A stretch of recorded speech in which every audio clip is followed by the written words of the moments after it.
नमस्कार। मैं Shashi Prabha Saraswat, associate professor Hindi, Shri Kalyan राजकीय कन्या महाविद्यालय सीकर। प्यारे बच्चों, प्रतिदिन की भांति आज भी हम YouTube चैनल की इस क्लास में अपने अध्ययन के विषय को प्रारंभ करते हैं।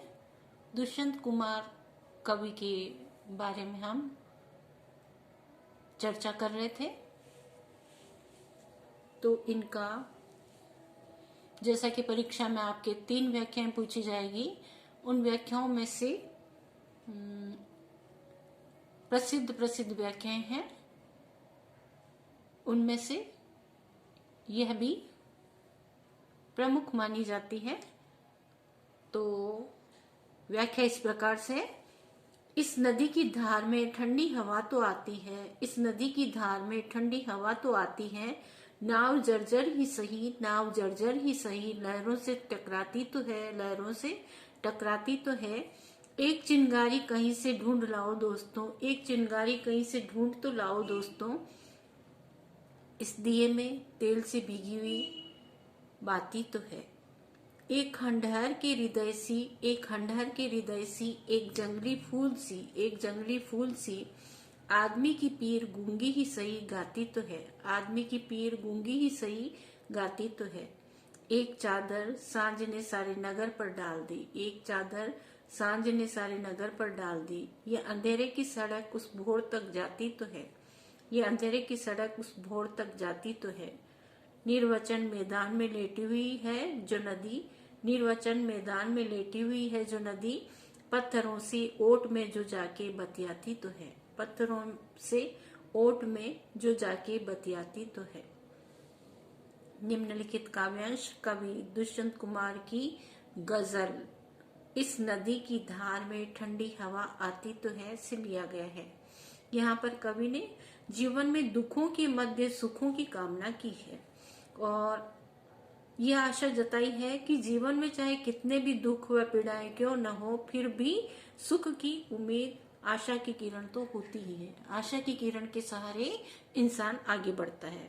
कवि दुष्यंत कुमार जी कहते हैं कि जीवन रूपी नदी की धार में सुख रूपी ठंडी हवा आती तो है, अर्थात जीवन की धार चाहे कितनी ही कठिन क्यों न हो और चाहे उसमें कितने ही दुख, तकलीफ, कष्ट, पीड़ाएं क्यों न हो, फिर भी उसमें कहीं न कहीं सुख की ठंडी ठंडी हवा आती जरूर है, आती अवश्य है। जीवन रूपी नाव चाहे कितनी ही कमजोर क्यों न हो, वह लहरों से टकराती तो है, अर्थात जीवन में कितने ही अभाव, कमियां, पीड़ाएं, दुख आए, वह सुख रूपी लहरों से टकराया तो करती है। दुख आए हैं तो भगवान पुनः परिस्थितियां बदलेंगे और सुख की एक उम्मीद जागेगी। परिस्थितियां सदैव एक जैसी नहीं रहती। संकट पीड़ाएं आए हैं तो व्यक्ति को सफलताएं भी अवश्य मिलेगी। इसी उम्मीद के सहारे व्यक्ति को आगे बढ़ते जाना चाहिए। शायर कहता है कि हे मित्रों, कहीं से एक चिंगारी तो ढूंढ लाओ, क्योंकि इस दीपक में तेल से भीगी हुई बाती तो है। कहने का तात्पर्य है कि जीवन में कभी मनुष्य को निराश नहीं होना चाहिए, आशा की किरण को नहीं छोड़ना चाहिए। थोड़ी सी भी सुख की उम्मीद हो तो उसे जी भर करके जीना चाहिए। दुष्यंत कुमार जी कहते हैं कि खंडर से हृदय के समान, एक जंगली फूल के समान, आदमी की पीड़ा चाहे गूंगी ही सही, लेकिन वह गाती तो है। कहने का आशय यह है कि जिस प्रकार से खंडर अपनी कहानी खुद कहता है, जंगल में फूल चाहे कोई न देखे, फिर भी फूल अपना खिलना नहीं छोड़ते। जंगल में तरह तरह के विभिन्न प्रकार के जाति जाति के फूल खिले रहते हैं, मनमोहक पुष्प खिले रहते हैं। उसी प्रकार दुखी आदमी अपनी पीड़ा को शब्दों में व्यक्त न कर पाए, फिर भी उसकी पीड़ा स्वयं को अभिव्यक्त कर देती है। कवि कहते हैं कि सांझ ने एक चादर को सारे शहर के ऊपर डाल दिया है। ये सड़क चाहे अंधेरे की क्यों न हो, फिर भी वह भोर तक जाती तो है।